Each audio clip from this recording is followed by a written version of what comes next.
আপনারা দেখতে পাচ্ছেন সিলেটের বন্যায় ছাতক উপজেলায় ইসলামপুর ইউনিয়নে এমপি মহোদয় আসছেন। এই যে ড্রাইভার সাহেব দেখাও,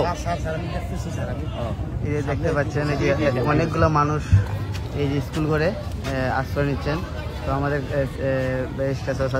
ভাই এমপি মহোদয় আসছেন খাবার নিয়ে, এবং গতকালকে রাতে চলে আসছে সিলেট ঢাকা থেকে, আজকে সিলেটে চলে আসছে ছাতক। দেখতে পাচ্ছেন অনেকগুলো মানুষের কষ্ট, এই কষ্টগুলো আমরা দেখতে পাচ্ছি, না দেখলে নয়।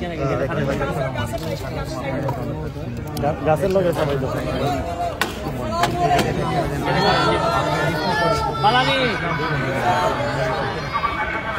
নামার দরকার নাই।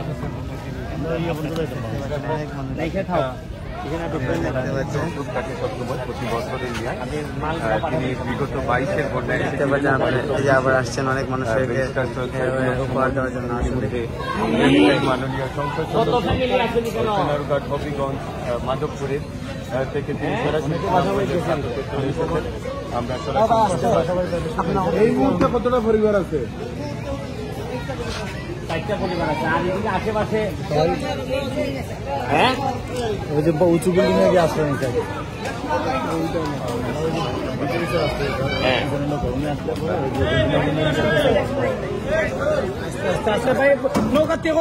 আসসালামু আলাইকুম আর হিন্দু ভাইদেরকে আদাব। 2022 সালে এই ছাতকে আমি আপনাদের জন্য আসছিলাম। অনেক বন্যা ছিল ওই সময়, এই জায়গাতেও আমি আসছিলাম। এর মধ্যে 23 সালে আর এবার বন্যা হয় নাই, 24-এ আবার হইতেছে। আল্লাহ জানে যে আরো 2-3 দিন যদি বৃষ্টি হয় চেরাপুঞ্জির দিকে বা ইন্ডিয়ার দিকে, তাহলে এখানে আরো বাইশে যাবে। আমি 22 সালে যেভাবে আইসলাম, এই সময় শুধু ব্যারিস্টার হিসাবে আইসলাম আপনারা কেন, আর আজকে 24 সালে আমি ব্যারিস্টারের সাথে সাথে আমি একটা এলাকার এমপিও। এখন আমার কাছে মনে হচ্ছে আমার এলাকা তো 3টা ইউনিয়ন বাংছে, 10টা ইউনিয়নের মধ্যে। এখন আমি আইয়া পড়ছি একটা নৈতিক যুদ্ধের মধ্যে পড়ছি। একদিকে আমার এলাকার মানুষে কয় যে তুমি তোমারে ভোট দিছি, তুমি আমার এলাকাতে হয়ে যাও।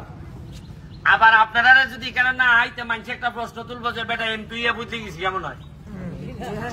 এখন আমি কেন আইসি যে সবচেয়ে বড় কথা হইলো যে ত্রাণ লইয়া আসারটা এটা বড় না, বড় হইল গিয়া সারা বাংলাদেশে বিশেষ করে মাননীয় প্রধানমন্ত্রী জননেত্রী শেখ হাসিনারে আমি দেখাইতাম আইছি যে এইভাবে যদি চলতে থাকে বছরের পর বছর সিলেট সুনামগঞ্জে যদি এইভাবে বন্যা হয়, তাহলে সিলেটের বেশিরভাগ, সুনামগঞ্জের বেশিরভাগ মানুষ অর্থনৈতিক ভাবে ধ্বংস হয়ে যাবে।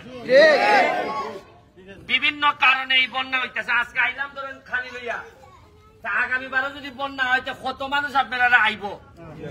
নিশ্চয় আমাদের কোনো না কোনো জিনিস আছে যে কারণে এইবার বন্যা ডেলি বছর বছর হইতেছে। কোন একটা কারণ তো আছে। ওই আমরা যা আছে গর্ত ভরাট করে লেছি, রাস্তাঘাট ভরাট করে আমরা এখানে দোকান ভাট বানাইছি, যেখানে পানি থাকার কথা এখানে আর পানি নাই, দখল করছি আমরা। আবার অনেক ক্ষেত্রে বলা হয় যে কিশোরগঞ্জে একটা রাস্তা হয়েছে, এটা প্রমাণ নাই যে একটা বড় রাস্তায় পানি আটকাই রাখে কিনা, এই কারণে হইতে পারে কিনা সিলেটের।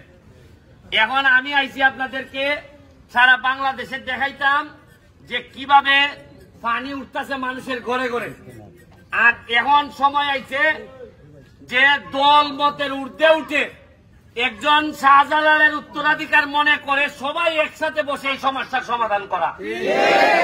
এখন সমস্যার সমাধান আইলে আমি যদি বই দেবে না বা আমি সরকারি দল আর তাইন বিরোধী দল, তাইন অমুক দল তমুক দল, ইতার সময় উকা না, এই ভুঙ্গাভুঙ্গির সময় এখন না।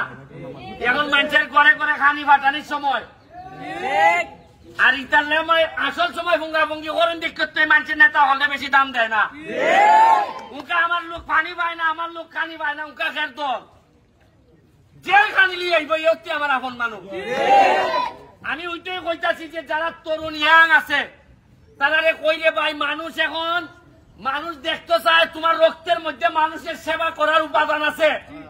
মানুষ এখন চোখ দেখলেই বুঝে তুমি 2 নম্বর কিনা, মানুষ এখন সাউন্ড শুনলেই বুঝে যে তুমি কে আমাকে দেও কিনা। মনে করেন এটা একদিনের ভাবের ফসল না, বহুদিনের ভাবের ফসল। ইয়া পানি আমরা শরীরে উঠতেছে। উন্নয়ন প্রকৃতিরে হাত দিলে প্রকৃতি এক সময় এই হাত ফুরাই দেয়। ওই আমার এলাকাত বালু তুললিয়া চা বাগান ধ্বংস করতেছ। ওই আমি এমপি বার পর সব সাইজ করে দিলাইছি।